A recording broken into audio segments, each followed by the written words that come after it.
Hello, this is Dr. John Pendleton for Dr. Jane Pendleton. We're talking about maintenance of the RV. Depending on your RV, the access to the engine compartment is different places. For ours, if you look, they have these little tabs, and you simply press the button. And I've got an attachment here. And you open it up. Now there's a couple things. The oil was the one thing that I had done today. It's actually cheaper for me to have them change the oil than it is to change it myself. For one reason, I don't have a place to dispose of the other oil, and I'd still have to pay someone to get rid of the oil. So it's about $35 to change the oil in the vehicle itself, and it's about the same to change the oil in the generator, which you have two things here. We have the oil in the engine, which you can check your oil based upon your vehicle. Here is the place where I check the oil levels, and the other fluid levels.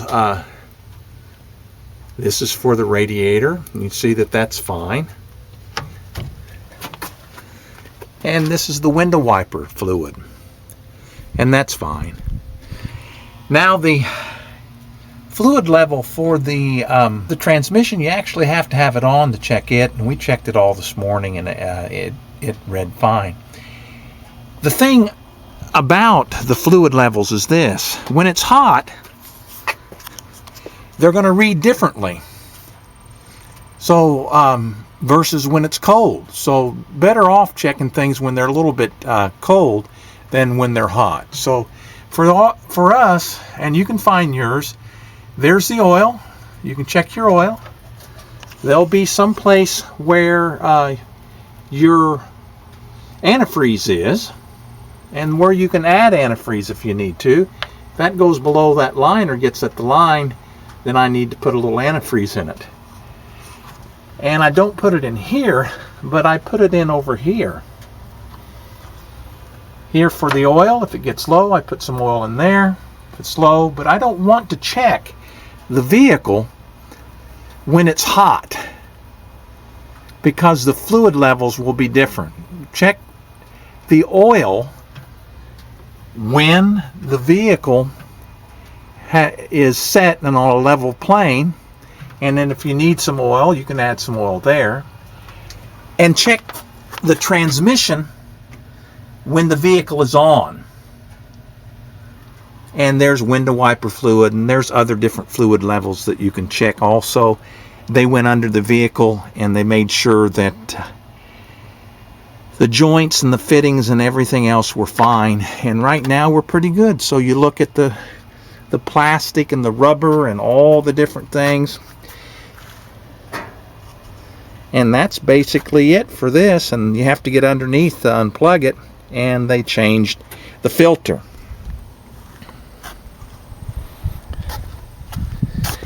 This is the compartment where the generator is.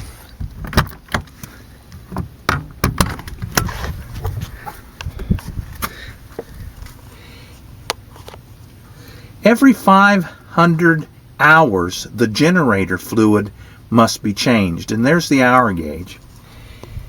And if it was changed, you can go ahead and look here. And Big O Tires went ahead and put their sticker on there, so I know when it needs to be changed next. And they changed the filter. Here's the filter. And they drained the oil and check the oil levels. Now I can put oil in it if it needs it, and I can check the oil here if it needs it.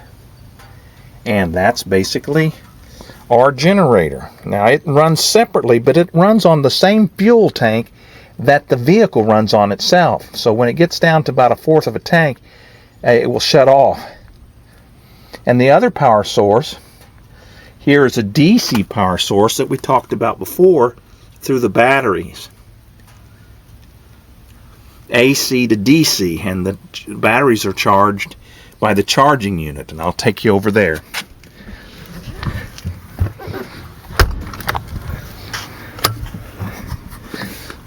When the vehicle is plugged in and you have power, this particular unit takes the AC and changes it to DC and charges the batteries at 3 different levels. There's a level that's a quick charge, about 90 minutes to charge up your batteries, and that is when the light wouldn't flash at all. There's a lower level at 13.6 to 7 volts DC that charges your batteries a little bit longer. And then if it's in storage, you have the storage part where it will maintain your batteries at a level, and that's the 3rd level on this one. That makes it nice here, and we talked about the connections and things here, and it's good to go. Now, moving on to the battery. The battery here that I have, it was missing the supporting mounts that holds the battery into place. These wires were there and they were holding the battery, but your battery's supposed to have mounts. So for about $7 I got these mounts, and I'm gonna have to drill holes into the battery box and make it a little bit better in reference to how it's supporting the batteries. But your batteries need a mount or something to hold them in place. It could bounce around and damage your battery, and if it damages the battery, you can get battery acid on you, and it can ruin your battery, and it can be a bad day if you're out on the road and you don't have a battery. So we're going to talk about mounting your battery and making sure it's securely fixed so that it won't bounce around or damage the battery. After you get done, you can put a little grease on your terminals like I have, and we'll have to do a little bit more grease here later. But what I have to do, I got it down, but I've got to drill some holes to make this battery sit level and be mounted so it won't bounce out or around. This is Dr. John Pendleton again, and the tools that you'll need: you might need a pair of pliers, you'll need a wrench, an adjustable wrench, so you can take off the battery. Sometimes your battery terminals are smashed together and you may have to take a screwdriver and pry them apart. There's some battery protectant, and you can see the battery protectant here that I placed on it before, but I've got to adjust some things. And for our purposes, what you're going to need is a drill and a nice drill bit, titanium or otherwise, that will drill through metal, because I've got to make a place in the center so this battery can be held down. And you'll need a measure of some type to make sure that you can make the adjustments on the bracket and mount for your battery. Now, I have a nice place to put the battery, and I have a nice pair of protective gloves also that are helpful. And I'm going to put the battery not directly on the ground, but I'm going to put it in this cardboard box. Okay, I'm going to don my gloves. Remember when we talked about the battery, when we take it off, we're going to take the negative off first and then the positive. When we put it back on, we're going to put the positive back on first and then the negative. A crescent wrench, and you simply need it to adjust it and loosen the terminal. Okay. The negative's off. Now for the positive. So it's righty-tighty, lefty-loosey. So you turn it to the left, and that should take it off. Okay. Okay, there it is. That's all.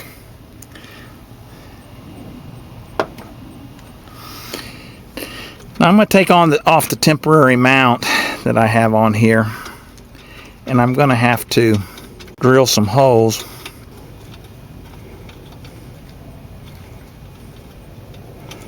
Okay. Put your parts in a place that you won't lose them.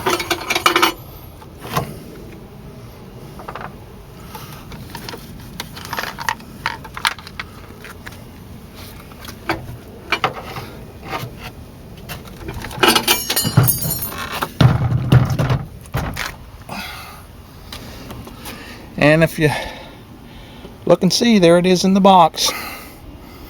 Now, you have to be careful because there's wires all around here, and you don't want to damage any of the wires. So when you're drilling a hole, the hole has to be opened up here, but you don't want to damage any of these wires. So double check that you're clear, and then give yourself a good distance. And the goal here is to drill a hole, and then this little end is going to clip into that hole just like this would, and it's going to be able to hold your battery in place. But it has to be in the center. Battery box is about 13 inches. I'll move that out of the way. 6.5 inches. I think I said 7.5 inches, but get the drill.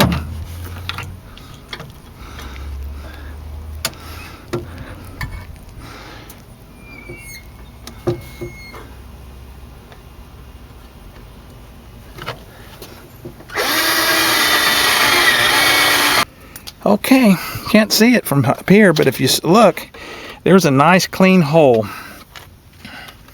I'm going to do one here in the front.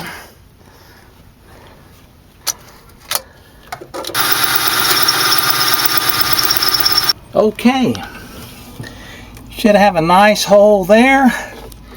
And if you look over here, I've got a nice hole in the center here.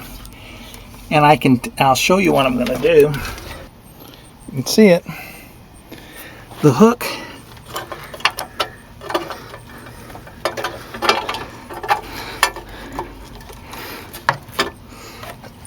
goes in that hole. See how the hook goes in the hole? Okay. Just like that. And it allows me, and it will hold down. See, that hook goes just like this, and then this goes straight up and connects and holds the battery in place. And I'll put one here in the front also. It doesn't really matter what kind of paint or color you have. The RV has tan in it, and this helps to protect from rust. And I'm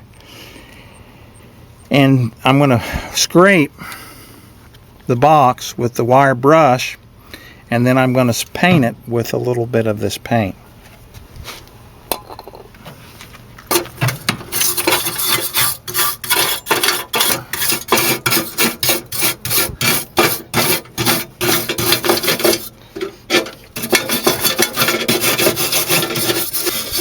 You want to be careful when you're wire brushing and you're doing this, that you don't damage the wires.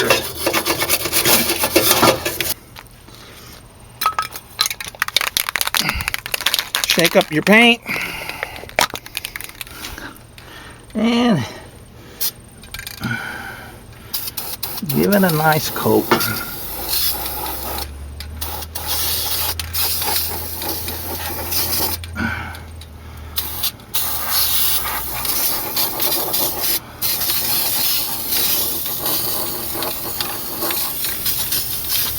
Now you have to wait for things to dry a bit, and I missed some places here, so I'm going to go ahead and spray it just a little bit more.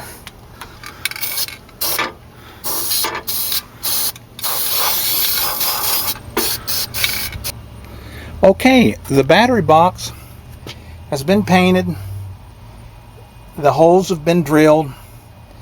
Now, in reference to the holes, some of that lets the water and the fluid out when it rains. This is open here. If you notice, all this is open. So it's open. So water's going to get in there, but if it has no way to escape, that's why you have the extra hose. I had to drill in the center 2 other holes to make the brackets work. Now this particular bracket is an adjustable bracket.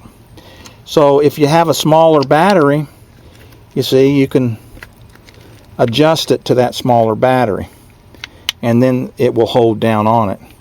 Actually, this one particular battery is all the way out to the end, so this is what I'm going to use here to hold down this battery. So this is the bracket I'm going to use.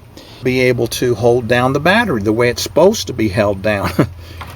This was the only thing holding the battery, or the wires. And if you notice, the wires are attached here to other things. And you don't want to have that tension on those wires like that. So this is why you have brackets on the battery, and that's why you have something to kind of hold down the battery.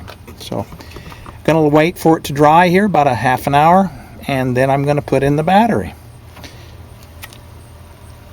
Okay, so the box has been painted, it's dry, and in order to kind of give it some extra protection, I have some 20-year fabric paper that I use for the landscape.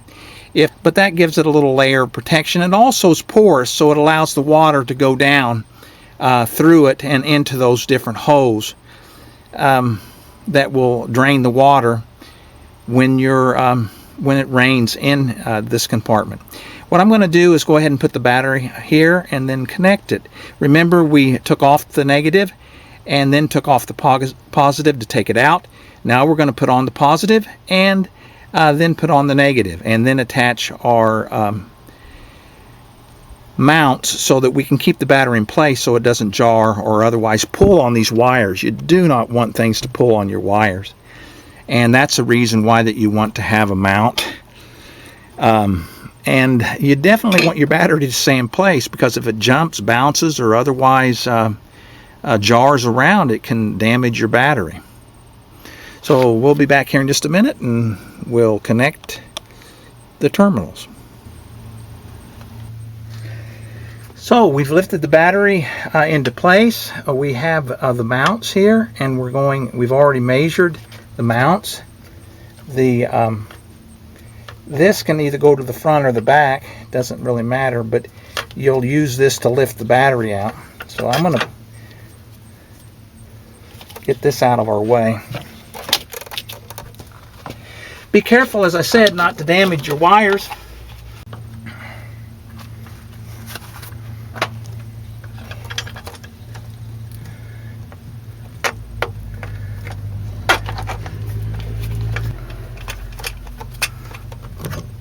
See here, just tightening it down. Now I'm going to tighten this one down.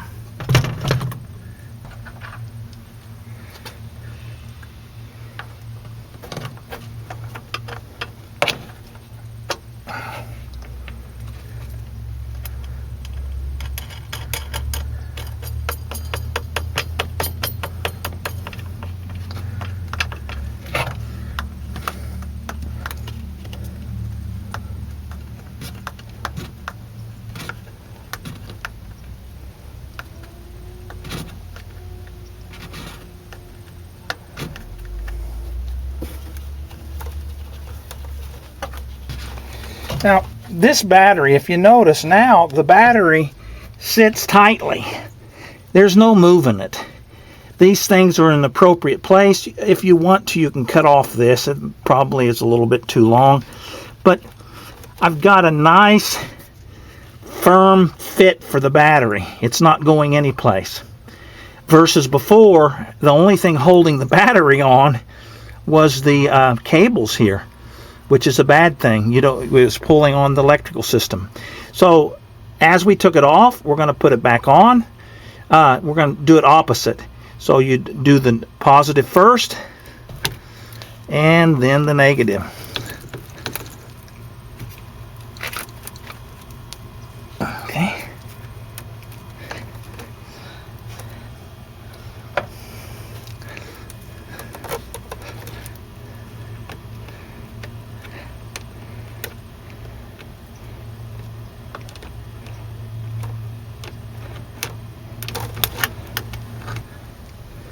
Now, it doesn't have to be overly tight. If you notice, we've got plenty, I think, of the grease. I've got some spray that I could spray on there, but just snug them up to the best of your ability. So our battery is on tight. It's not being held on by the wires like it was before. It's being held on by the bracket like it should be, and it's in tight. It's not going anyplace. Nice fit. Okay, with the hacksaw, I went ahead and sawed off this portion in the front so I wouldn't bump into it. The one in the back is just fine. You actually need a little bit more in the back when you're trying to negotiate. But I didn't cut it off. I just left well enough alone. The front one, though, like I showed you, I took the little hacksaw and I cut it off so that I wouldn't bump into it as I'm working and things. But the one in the back is just fine. This is Dr. John Pendleton for Dr. Janie Pendleton and myself talking about the upkeep and maintenance of an RV. Today we dealt with and will deal with. Today we're going to deal with the battery, the fuel, the oil, and several other issues of maintenance that you might have questions about, and just simple things like the height of your motorhome. I mean, you have to be careful when you go in and out of places so you don't hit something and knock something off or knock your roof loose of your RV. So be safe, be careful. The tips I give you, they're mine. I hope you enjoy and learn something from them. This is Dr. John Pendleton for Dr. Jane Pendleton and the upkeep and maintenance of the RV. Blessings.